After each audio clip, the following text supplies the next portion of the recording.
Hi everyone, today we're going to be making a DIY bottle cutter, and later on I'm going to show you how to cut the bottles with them. Okay, so what you need are just mga simple materials lang siya. Hindi siya ganoon ka-expensive, no? The most important thing that you need to buy is this is called a glass cutter. Meron siyang diamond tip dito. Ayan, that's a diamond tip. That is the part that scores the glass. Yan yung magpapakrack sa glass ninyo. Now you can get that from your local hardware. I bought mine for around I think 65 pesos. Pero you can get it a lot more expensive. You don't need an expensive one. Just buy what you can buy from your local hardware. Next is you'll need screws. These are black screws that I have lying around. You will need them to affix everything to the wood, and you also need washers. I have 3 washers here. Okay, 6 screws, 3 washers, and then pieces of wood. These are just scrap wood I have lying around. Woodworker kasi ako, so I have a lot of wood. Ito plywood. No brainer yan. Plywood lang siya. So to assemble, first thing that you need to do is you need to remove this from the handle. Wait lang. Okay, so remove the handle. Let's do that right now.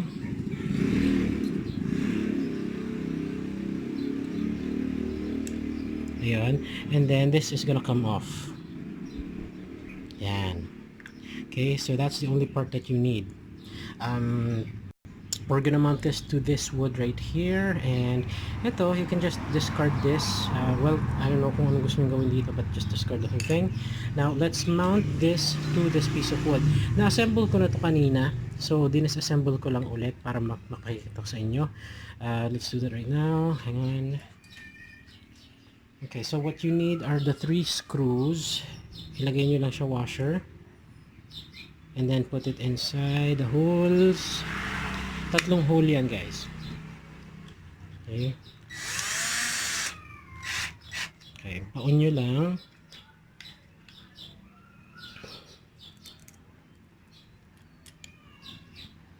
Right. Hindi nyo naman kailangan ng power screwdriver, no? I just have one, kaya yun yung ginagamit ko at mas madali siya compared to a regular screwdriver. But yeah, you can use a regular screwdriver or whatever you have lying around the house. So there, 3 na siya.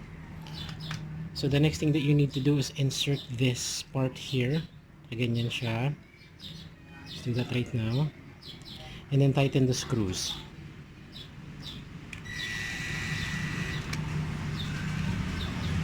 Okay. Just tighten all of the screws. Okay, so kung makikita nyo, naka-protrude siya ng konti. You can see that. Let's focus here. Ayan, naka-protrude siya ng konti. Importante yun. Kailangan naka-protrude yung cutter ninyo. Kasi you need to make sure that the tip touches the surface of the glass. Adjust ko lang ng konti, ha. Hindi kasi pantay.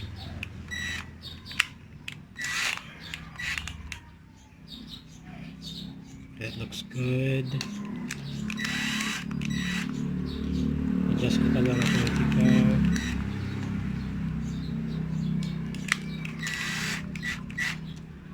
Okay, simple lang to, guys. Hindi siya ganun kahirap. You need little skills for making this. So kung makikita nyo, ayan, naka-protrude siya ng konti, diba? Itong part na to, naka-protrude siya. So that's the first part. Now we need to mount this on this board.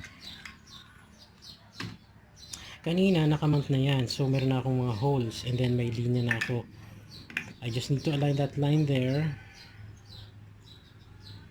and then mount the whole thing.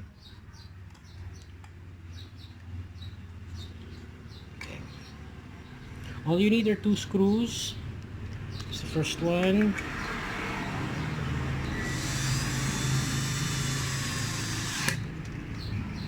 And the last one is this.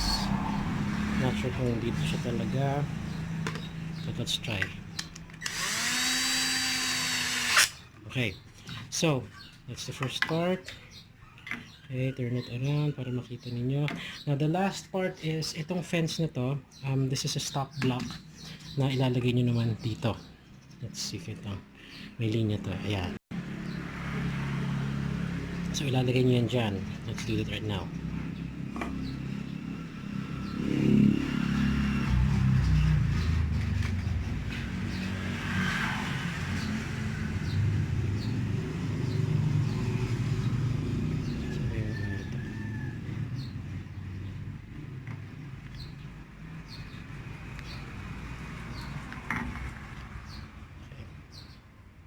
Dito pala yan. Ayan.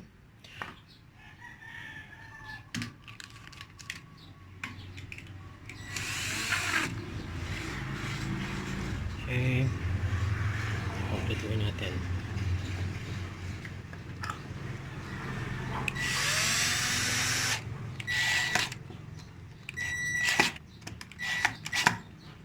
Okay. So that's just one fence. Adjust nyo ng konti. Matigas. Okay. So there.